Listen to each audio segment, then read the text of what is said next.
Dear Bante, if so, why do we have to order things to the monk's hand? If he is just accepted, then our dana is completed. What kind of things do you have to offer to monk's hand? I'm not sure. Is it only food or is it or other things? Make the question specific. It's a very good question. Please ask them what kind of thing that she's referring. Because I have No, to it's break down the question and answer. yes. So the first question is: so what kind of things must we offer to the monk's hand, and why? Yes.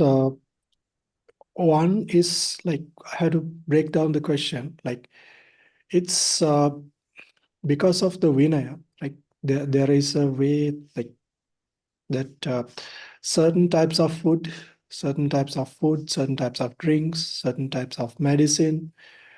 We have to consume within a time limit, right? Say for example, if it is a food item, if it's a food item, the monks, if they receive during the dawn, in between the dawn and the midday, right? In midday, you have to consume that food. I mean, the monk cannot keep it overnight, right? After that noon, you cannot consume it. Like you cannot eat tomorrow, right? So there is one rule with that, right? So that we have to remember. So the other thing, uh, is that the if the monk cannot consume any food, any juice, fruit juice, or any other medicine, if they are not offered to their hand, there is one rule. Like so, if it is not offered to their hand, they cannot use. That is the other rule. So to avoid that, then they have to uh, to avoid from breaking that precept, they have to get it offered to their hand, right? Let it be a food, let it be uh, a drink, right? Except for water, right? A water, except for water. Let it be another drink, like a fruit juice, whatever it is, you have to take it. Let it be another medicine, right? Then you have to get it offered, right? So that is the thing. That's why they are the monks, the Theravada monks, ask the donors, the devotees, to offer these items to their hand, right? The other thing is that sometimes the devotees, they bring food in large quantities, which means that they offer the Sangha or maybe an individual monks for the consumption, for them to consume for maybe a week, a month, not more than adequate for that day's meal. So if the monk accept this thing by their hand, in their hand, using their hand, then the monk cannot keep it for a while, like keep it uh, for the next day, right?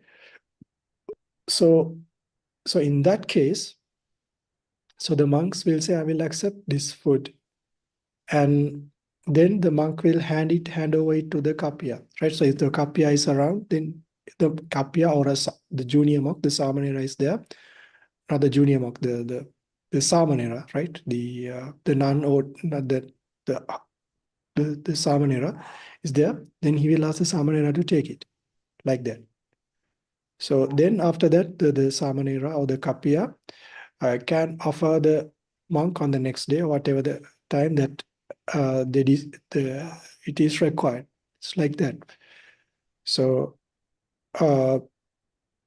it is like that. So that is the reason, I mean, basically why they ask you to offer it to the hand, the food and the drinks and the medicine, is because of that rule, right? So then again, don't be surprised if somebody else, don't give it to my hand, just keep it here, right? Don't be surprised if somebody tell it like that way, and some monk tell it in that way. I accept you, but keep it here, and then it will be taken care by the kapya or the samanera, whoever who is a non-ordained person who is helping the monk. It's like that. Right? But remember, in both of these cases, right, even though he take it, he accept in the hand or not, your dana is completed, right? Because he accept the food anyway. Without touching, he accept the food, the dana is completed. Con hỏi thêm rằng thế thì những cái đồ vật như thế nào thì sẽ phải dâng tận tay. Thì sư nói rằng là cái nguyên nhân mà phải dâng tận tay một số đồ vật đó là do cái giới luật Vinaya.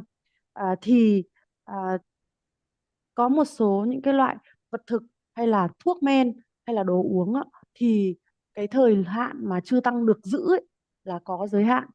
Chẳng hạn như là với thức ăn thông thường á, thì là chư tăng sẽ được giữ từ bình minh của ngày hôm trước, từ khi mặt trời mọc của ngày đó cho đến giữa ngày, cho đến ngọ ấy. Giữa ngày là nếu như chư tăng dùng không hết thì chư tăng sau ngọ là không được giữ nữa.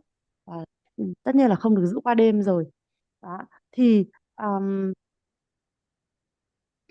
à, như vậy và cho nên là những cái đồ vật á, mà nếu như quý vị mà không có đưa tận tay thì chư tăng sẽ không có được sử dụng.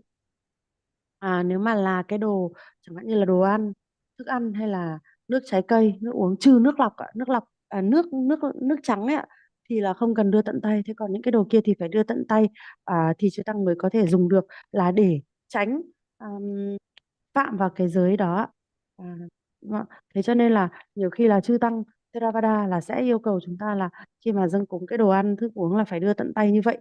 Vì trong trường hợp là một cái thí chủ mà dâng cúng cho chư tăng đồ vật nhưng mà lại nhiều hơn cái số lượng mà chư tăng đó có thể ăn trong một ngày, ví dụ như là đủ ăn cho cả tuần chẳng hạn, thì nếu như mà chư tăng mà nhận nhận luôn bằng tay á, nhận luôn bằng tay tại cái thời điểm thí chủ đó cúng, thì quá ngọ là chư tăng sẽ phải bỏ cái phần đó chứ không được giữ lại để ngày hôm sau dùng tiếp.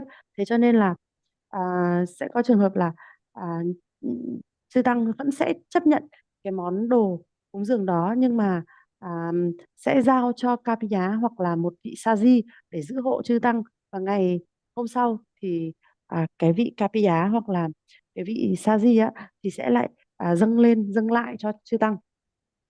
Đó thì nên là trong một số trường hợp thì mình dâng đồ á, thì có thể là chư tăng sẽ nhận và mình sẽ dâng tận tay, nhưng có những trường hợp là mình dâng nhưng mà chư tăng mà là sẽ không dâng vào tận tay của chư tăng, mà mình để đó và chư tăng đã chấp nhận rồi, và sau đó thì sẽ giao lại cho Kapiya hoặc là vị sa di giữ để hôm sau mới dâng.